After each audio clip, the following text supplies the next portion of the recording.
Welcome back to the Better Men Barely podcast. Today we'll be talking about stress and identity. Yeah, this is going to be a little bit of a deeper one, I feel like. Yes, most definitely. I'm Scott, a dad, still trying to recover from all that back pain, but It's going to be your daily, weekly, yearly, always. yes, sir. You are going to hurt. Sorry, bud. I'm Case, a dad, a husband, and honestly, just trying to get better. Barely. So today, obviously, he's going to have a lot of good topics. We're going to be talking about how stress changes how men show up, how it changes our thinking in general. Big thing is going to be how it changes how stress can truly affect how we see ourselves and changes our identity. I think that's going to be a major topic about that. Yeah, I would have to agree with that. Rarely talk about our identity, and mostly we kind of just push through these stressful times. Yeah. If stress shows up, we show it not very well and just keep pushing through because that's kind of what we were taught to do. I mean, even we have a really good relationship like you and I have, and there's been times where I don't talk to you for 2 weeks because I'm stressed out of my mind and I don't want you to know about it. Yeah. And then after I tell you, I'm like, man, why did I wait so long? And especially when you have somebody that's just willing to listen. yes, And we can touch into that more about listening. Yep. But just having somebody with you is huge when managing stress and feeling who you are as a person. Yeah. I mean, we can only push through for so long, but pushing's more for lawn mowing than it is for just actually getting through our inner selves, you know? So let's get through that. So what stress looks like in men, I think one of the biggest thing is our patience gets really, really short. You have some of that still? Yes, I have some patience still. It's harder some days than others, and it's just how it works. I think another thing is going to be our mental fog. That's something that I am certainly dealing with right now to the point where it's affecting some things in my life. Let's go with that. Obviously, work, my life, chips. I'm trying to figure out ways to limit the stress. So this is actually a real life conversation for me right now. So I'm excited to get into it. So another big thing is going to be our emotional numbness. Stress can cause it to where we just want to veg out. Don't talk to me. Don't look at me. I'm not here kind of thing. Stress doesn't always look loud. Sometimes it's feel like it's just shutting down. And I feel like that's more common for men until we get some alcohol in our systems, which is unfortunate. Yeah. Because it brings out those real emotions we're feeling. Yeah. We definitely overthink and try to avoid a lot of these times when we're stressed, and we're always thinking about the worst possible outcome, being anxious about what could be there. We tend to be distant and have a lot of things that try to distract us from what's going on. It just makes these times when you're stressed really hard if you don't have someone to talk to, or like you said, you kind of just shut down and have that mental fog of not wanting to do anything. You want to go to work, come home, say hi to the kids and wife, and then go to bed. And unfortunately, that's been a lot of my past in the last few months, to the point where I just wanted to say hi to the kids and then go sit on the couch and watch a YouTube video. And that's something why we wanted to start this podcast. Something why I wanted to really get this going with you was so that, you know what, let's talk about some real life situations going on. Stress has really affected my identity. And I know that stress in general affects people's identity. Our responsibilities replace our passions. And I've noticed that I've been less passionate about the things I enjoy. Like, I am mechanically inclined, so I like working on motorcycles. I like working on cars. But lately it's been, and I don't want to do anything. And then we're just responsible for everything going on. Identity becomes a role instead of a person. So I've taken on that role of I got to be a good manager. And I made it so I didn't really have much passion behind what I was doing. It was just, I have to be a good leader. And so it's changing a lot. So with that, I want to ask, when you were saying it replaces your passion, why do you think that is? I think the big thing is we almost get numb. Like, I know we've mentioned that already, but it's hard to do something that makes you happy when you're feeling so blah. Great. Yeah, exactly. Or we can go into the screamo blah stuff. Yeah. But yeah, I'm feeling just I don't really want to do anything. Like, you almost have tons of physical energy, but no mental energy at the end of the day. I'm right there with you. I have all the physical energy at the end of the day. My mind just wants to shut off most of the times and just take a nap when I get home, and I can't. I need to be a dad. I need to be a cook. There's all the stress with that, but it also shrinks all your creativity and all your curiosity that you have in life.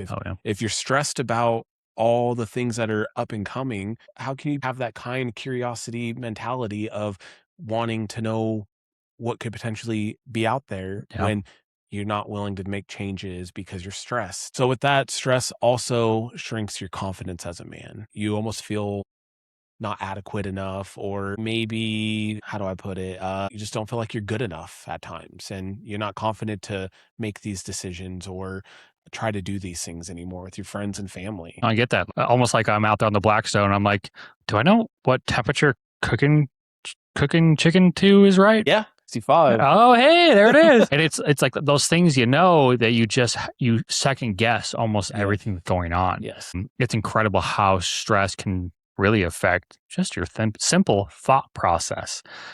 Even as speaking, it's hard to talk sometimes. And so I guess what we want to jump into is like something men don't talk about stress very often. We are resilient. We don't talk about that. Supposed to just keep pushing through. And there's no crying in baseball, but there's crying in life, folks. Yes. We cry. Okay. That's one thing that I've been blessed with is I'm pretty emotional, blessed, and it's a curse, I'd say, but I cry pretty often, to be honest with you. It's something that I let my emotions come out.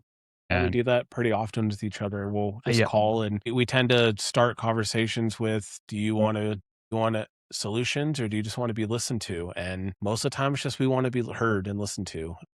That helps with the stress, because you talk about your feelings and makes you feel a little bit better. And it really helps setting that expectation up front, because as men tend to go to, here's a solution for you, rather than, hey, do you just want to talk right now? Like, just let it out, man. And so it's been great with that. I've actually used that with my wife as well. So I'm talking about stress. So we don't want to burden anyone. That's a huge one for me. Yeah. I don't want to put my weight on somebody else. Because you, like, especially with your situation going on, I'm like, I don't want to call Scott with this. And then, dude, you literally say the right thing as soon as I put it on you. And it's like, do the same thing for me. And that's a friendship we've gathered over this time, more of a brotherhood versus a friendship. Absolutely. Because we're always there for each other. And we may not have the best thing to say. We're always telling each other the truth, but we always need it sometimes. Yeah. Or it's, stop. Yes. You're good, man. And so we don't want to look weak too. I mean, we're bigger guys, man. We're 6'4". Both of them. No, you're taller than me now. I'm about the same as you. Okay. So we're about 6'4", just about 300 pounds each. So we're big dudes, and we don't look weak. I mean, our presence carries a lot, but like I said, I'm good with crying, man. It's something, it's natural. It's something we can do. It almost feels healthy. Yes. And that's one big thing we can talk about is how it does help. The other thing, I'd say one of the bigger things is we don't know how to explain our stress. It's like, I think we've gotten better at it. Yes. Practicing it more often, but we always tend to think stress is normal now. Yeah. And that we lost this sort of identity as adulthoods of thinking that stress is just normal for our day-to-day practice routines that we do. So there's always going to be stress. Correct. We are always going to have stress in our lives, period. It's about where we actually put our care and where we can actually where we put our stress and put our care into that. And times it feels like silence is easier and not talking about it. Definitely. Until it isn't. I mean, we just talked about it, how I went almost 2 weeks without talking to you, going through a really hard time in my life. And it was hard. And as soon as I talked to you, it was like, oh, shoot, that was easy.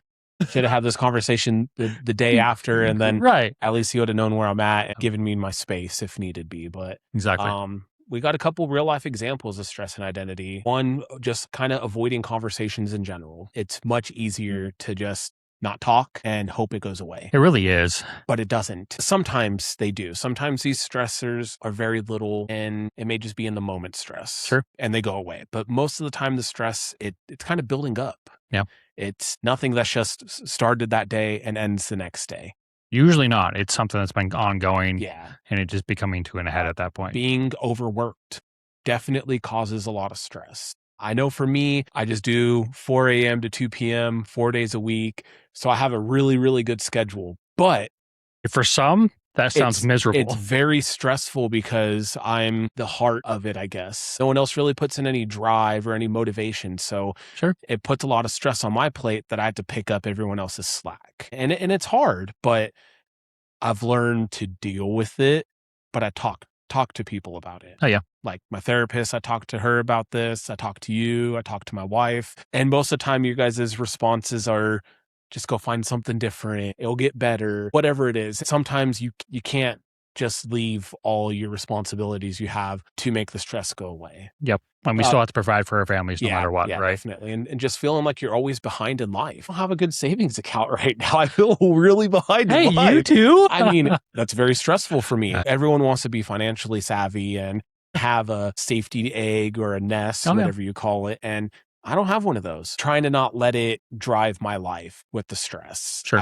I know I'm enjoying life. I'm having fun, and the money can come and go. I just need to maybe be a little bit better at it, but that's something that we're doing on this podcast, is try to become better men each and every day. And even if that's taken one step forward and 3 steps back the next day, we're attempting. Oh, yeah. We're trying. I'm showing up, right? Yes. So finances, I think, would be a great topic for us to talk about in the future. I think another reason of a real life example is snapping at our kids. I know I've been there where it's snapping at our kids, snapping at them, like you're yelling at them, screaming at them.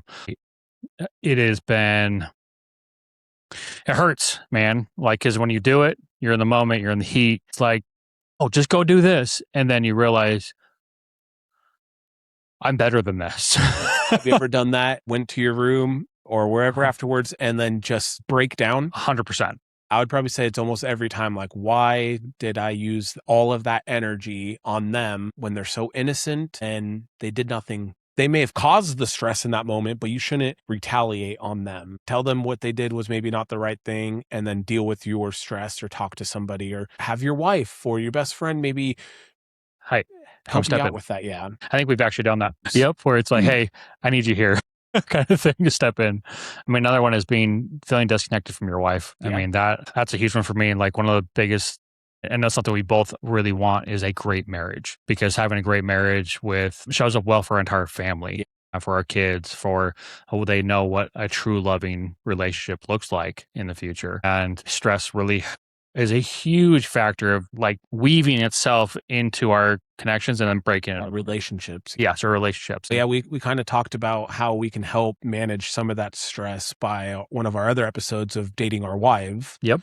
That can help some of that stress of that side. So the next thing I want to talk about is how to rebuild our identity along with our stress, right? Because stress can often change who we are. Yes. Okay. How we show up, what we want to, who we want to be. It's a huge factor for men. Yes. Not just yourself, just not even just men, everybody. I just feel like men hold stress differently than everybody else. No, I'd agree with that. And so one of the ways we can rebuild our identity is we can name what's stressing us. Identifying what the problem is or what the cause is. My big thing right now is my work. Like I said, I'm trying to be a really good manager. And honestly, it's a role that I don't know if I was really prepared for when I stepped into it.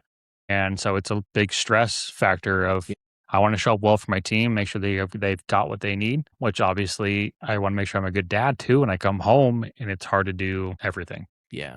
It's almost like you need to shut off the work life and start into the home life. Like you've told me before, I'm going to talk about work. As soon as I walk through the door, it kind of shuts off, and it's really hard to do when that stress is kind of piggybacked. Yes, you're right. Another thing we can talk about is name what you miss about yourself. You being really vulnerable. And that's really not what men do. I'm being vulnerable right now. One of the big things that I'm missing about myself is that, man, I used to laugh a lot. And I think we still do when we have time together. But man, I used to just really enjoy laughing and finding ways to joke at home, especially. And I feel like I know that I've walked away from that a bit because of how stressed I've been out.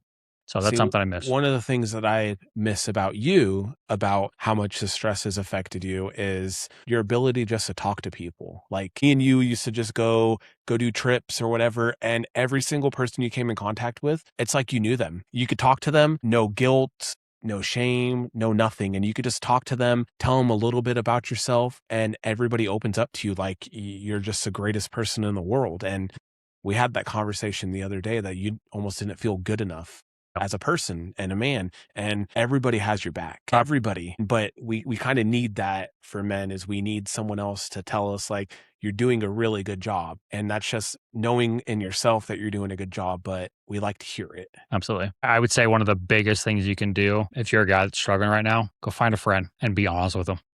It's going to take vulnerability, and it's going to take something that doesn't feel right, but I implore you to do it, because that's how you build long or lasting relationships and people you can trust. And so that's one thing I want to put out in the world. Another thing, that name a place where I want to grow, like, or name a place where you want to grow in that stress. Not your belly. Dude, it's already big enough. Okay.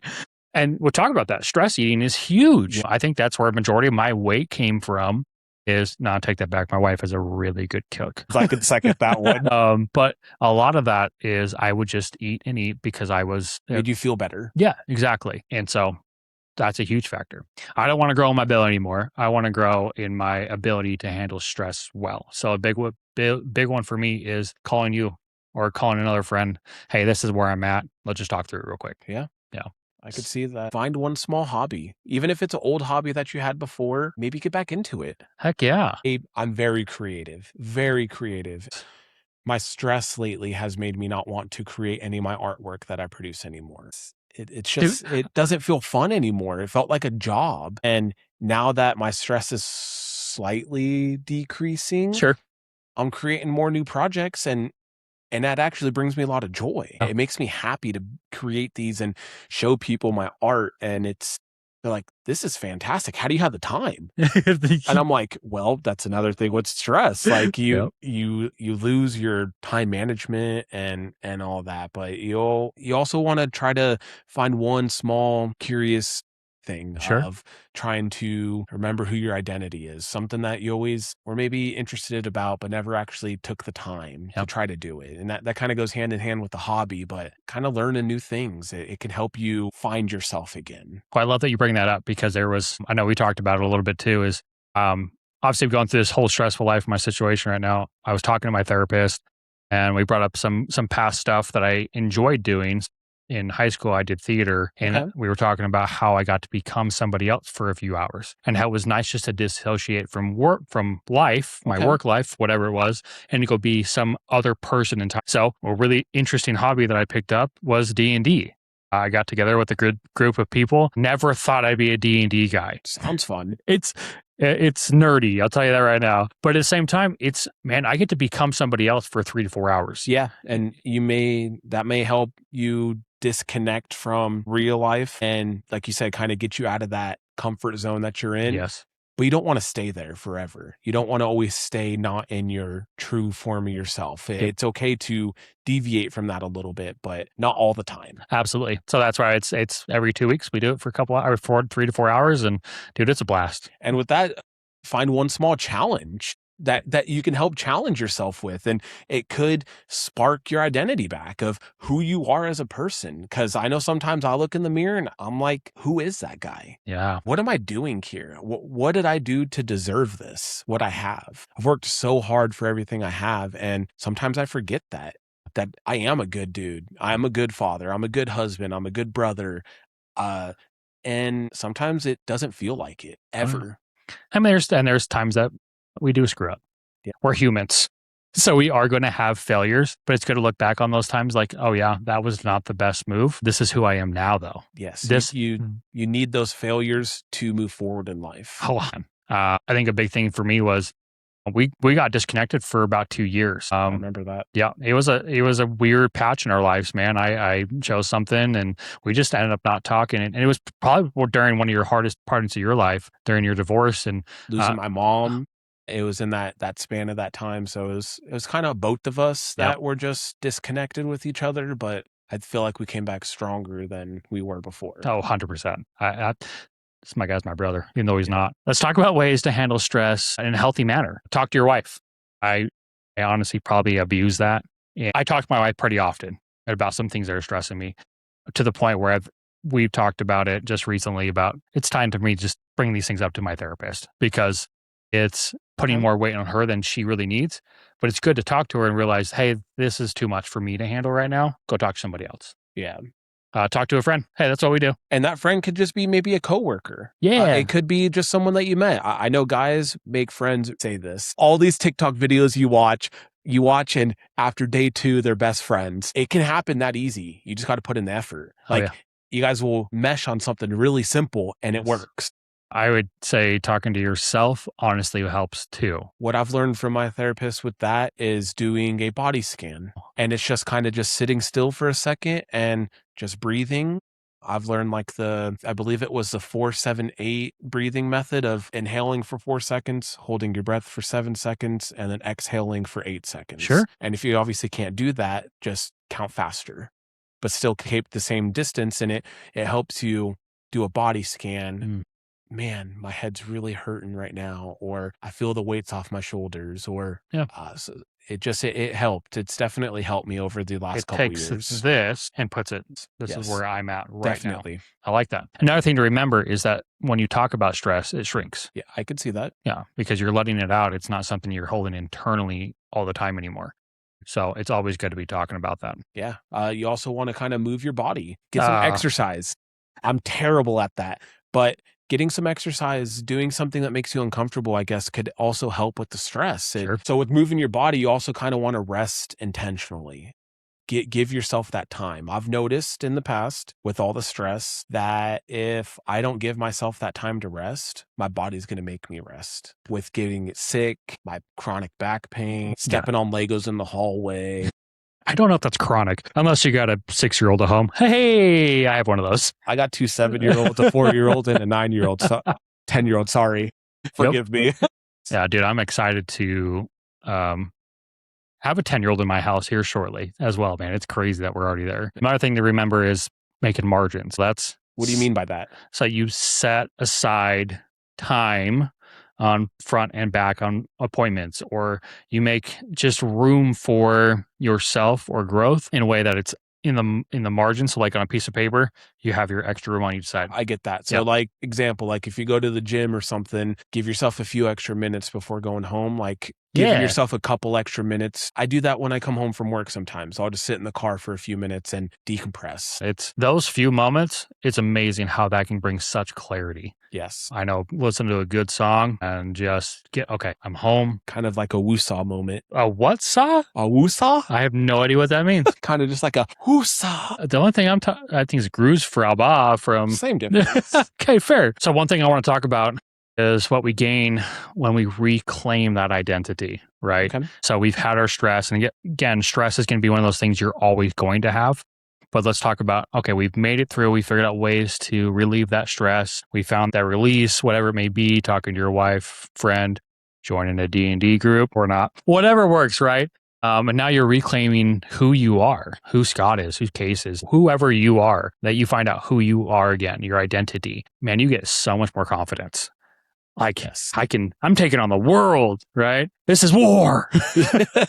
Yeah, you definitely get that confidence back once you realize who you were as a person again. Yeah, absolutely. And it just brings back that clarity too, right? When you know exactly who you are, you're like, okay, I see a vision for my life. And that's where I want to head. Maybe you had that clarity before, but the stress kind of put that like fog. Oh, yeah. To where now you couldn't see through it anymore. And now that it's gone, you can see what your vision is again. Okay. Oh, absolutely. I mean, big thing too is that, man, I figured out I knew what my purpose is in life, but I lost that idea of purpose for a long time with my stress. So what is your purpose? What do you feel your purpose is of life, or I guess as a man? So a big thing for me is being a good dad, being a good leader. I've walked into quite a few roles in my life, in my career, of helping teams to grow and develop. And that's something that brings me joy, is seeing somebody just grow and want to have the development that they have. And so see them succeed almost. Absolutely. Like, nice. I mean, it's one of those things like over our last 15 years together, dude, you've changed so much for the better. Like, it's so cool to see that. And the fact that I'm a little part of that and see who you are, it's great. It's definitely taken a lot of time and stress and everything. Emotions. Lots of tears. Yes. I would say some blood in there. Yep. We've done a little bit of everything. Yeah. So, but yeah, I'd say that's my purpose. What's yours? Kind of like yours, being the best father I can be. I lost my dad at a really young age. Right. Lost my mom early 20s. Yeah. I never really had someone to teach me how to be a father. Sure. Or teach me life, I guess. I had a little bit, but it was always one-sided.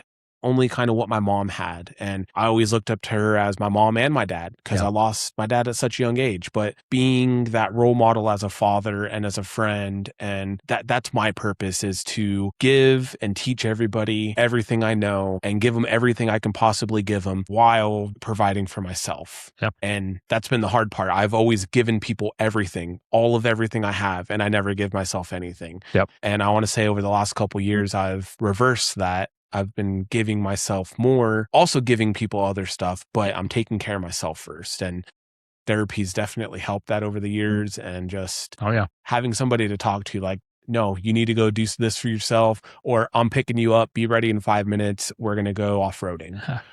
I'm okay with that. It's been a blast. I'm going to tell you not to get me, but we're going to go have fun. Heck yeah, man. So, I mean, a big thing about identity gives direction, and our stress steals that direction. Yeah. And so when you are reclaiming your identity again, it's amazing the clarity of everything that you have. You actually have a direction to where you want to head. Like I would say 3 months ago, I had no idea what I wanted in life. Like I knew what I wanted, but I was like, I don't know how I'm ever going to get to it. Yeah. And now I'm been able to talk to people, going to see a therapist, talking to good friends. It's allowed me some direction. I know I know what I want to do and how to do it. Yeah. Back with that, when you get your identity back, you get more joy. Oh yeah. More connection. And that connection could just be with your hobbies, your friends, your family. Overall, just the connection that it brings together, it's huge what happens when you find yourself again. It takes more, you're more present once you realize who you are again. You actually want to be there for people and go do things. Yep. I've noticed that myself lately, that I kind of don't want to do anything, but I know I need to. And it makes me feel better when I do. It's just someone trying to drag me to go do it. And I'm like, fine, I guess I will. Yeah. I think a big thing to remember here too is that you're going to have days that you're just overwhelmed with the world. It's okay to have a day. Yes. A bad day does not define who you are. No. It just doesn't. So take the day and mark it off. All right. Yep. That was not a win. But friggin' step back up, make it happen. Yeah, kind of just identify maybe what caused that unhealthy day. Absolutely. And move forward and try again. Well, let's talk about a couple of practical takeaways. I would say the big thing is being honest, really honest with yourself 1 moment a day. Yeah, I can see that. Like I'm thinking about like when I'm driving to work and I get pissed off and angry at somebody because they cut me off. All right, be honest with myself. Why did I get so mad at them? And okay, that's something I got to work on. There's no reason for me to be that. Yeah, I can see that. That mad. I would say another big thing is going to be one stress reducing task or habit, or let's go with habit, because task sounds like another thing to do. Yes. Yeah. So find another habit, like just grow it. Okay, how can I stress relieve recently? Yeah. I found music kind of helps with that in the morning. Just I listen to a lot of screamo music, and I find that funny. That's how you relax. Putting that on at 3:30 in the morning while I drive to work makes me feel great. Yelling at it, I just don't understand how you can go into work with that mindset. Because I get there by myself and nobody's there, so I'm like, all right, cool. If I feel like punching a pillow, I could do it. Again, it's about those small steps, man. They stack every single time. It's we're not talking giant leaps. We're not talking long jumps. We're talking, okay, man, I'm making baby steps to be better. Yeah. And if it is listening to screamo music and screaming along with them, awesome. Yeah. I know you got one of those little symbols in your car too. I took it down because it's hot outside because I need the air, but I'll put it back up. Enjoy those moments though. Yeah. Talk about having a conversation, dude. That's all it can be. Have one conversation. Yeah, I think something you taught me back not too long ago is with those conversations, maybe try to set 8 minutes or 10 minutes, I think is what you said. If you can sit down and have an actual conversation with somebody for that time frame, it will help you so much overall. It just, even if you're crying for that 10 minutes or just talking about something that you're excited for. It almost releases kind of those endorphins that you're looking for. And it's really nice. With that as well, though, you want to create boundaries. Create at least one boundary, one healthy boundary. And that's been something very difficult for me to understand and learn, of putting your foot down in a healthy way. And that kind of creates your boundary. If someone asks you to do something and you really don't want to, there's your boundary. You set it. And sometimes people cross over those boundaries, and that's where you have to learn to identify if you're okay with it or if you're not. Yeah. I can get that. So what's one recent boundary you've set in place? That's hard because I set a lot of my boundaries a while ago Sure. with all these things. So what's one of your most important? One of them would be like with the kids. Okay. I know a lot of people like to like explode and yell at them. Lately, I've tried to create that boundary of the reaction versus a response. I give myself a moment just to understand why I'm so angry and want to yell that I don't. And that's kind of one of the boundaries I set for myself, to stop getting overly upset at my kids. 10 seconds. That's all it takes, man. Yes. It resets your entire nervous system almost. Yeah. And even if you gotta go into the bathroom and scream, do it. Like, Don't be in there for 20 minutes. Sometimes it's okay. Yeah. I mean, that's the thing, is you just find those little habits. Yeah. I love that boundary. I would say one of the boundaries I've set up with my stress with work lately is I was really in a good habit of showing up an hour early and staying at least an hour late for my shifts. Where I've set up now, I'm now 15 minutes early and I leave on time, or 15 minutes after. It's an hour drive to and from work. Yeah. And so that gains me time with my family, time for sleep, or time with... And that kind of helps with your stress too, of knowing that you aren't putting an extra 2 hours that you're not really getting paid for. Yep. I mean, joys of being salary. But yeah, it's just remembering that the work's still going to be there. Yeah. So that was one thing I had to learn. Another big thing I would say is a moment of stillness. That's something that I've been really trying to implement in my life lately. Is try using that body scan I was talking about. That can give you a moment of stillness every day. I love it. That was something I know you've mentioned it before, but I completely forgot about it. Yeah. So it would be something that I just, okay. Breathing exercises can give you that moment of stillness as well. Absolutely. Obviously, I know you know, but I'm obviously pretty religious. I'm very I'm very thankful for God, for doing what He's done. And it's one of the great verses is, "Be still and know that I'm God." And that's been something that's been written in my heart lately. So that's something I'm trying to do. Awesome.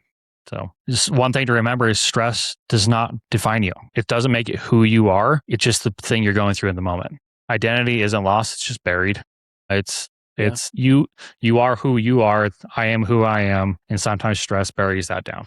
Yeah. So you can rebuild who you are one intentional step at a time. It's not... You're not like 2 left foot forward and then 1 right foot. Hey, if that's what you're intentionally meaning to do, absolutely, right? Yeah. But obviously just doing it in a way that just makes sense. Go talk to people. If you got to see a therapist, go see a therapist. I truly enjoyed the one I've had for the last 4 years, and it's been worth every penny I've spent. Absolutely. I mean, I've taken on a new therapist in this season of my life, and it's been so eye-opening of just some of the tasks they give you or some of the things they give you to do. It's like, that's why they asked me to do that. Give you worksheets and actually want you to be intentional to do them. Yeah. I think one of the big things was naming the stress of the day, my biggest fear for the day. Yeah. And just putting that down, pen on paper, and it was like, now I've got a name to it. Yep. Now I can tackle that. That's awesome. On next episode, we're going to talk about men and friendships, Dude. which we kind of did that a little bit today. We did. But it's huge on why men struggle to build deep friendships and how to create real connections. To me, it's really easy. Yeah. But to most men, I've noticed it's really hard to open up and be vulnerable to another man that you're complaining about your life too. Sure. We could definitely dig deep into that, but friendships aren't built on memes alone, but they really do help. They do. They do. There's some good ones out there, man. Some good ones. One big thing that I'm excited for next week's episode is going to be talking about, I'm really good about building a surface level connection with people. Mm-hmm. It's now diving into the actual like internals and like getting to know somebody as a really good friend. So, well, guys, if you're here, it means you're trying, and being that you're trying, it means you're better than yesterday.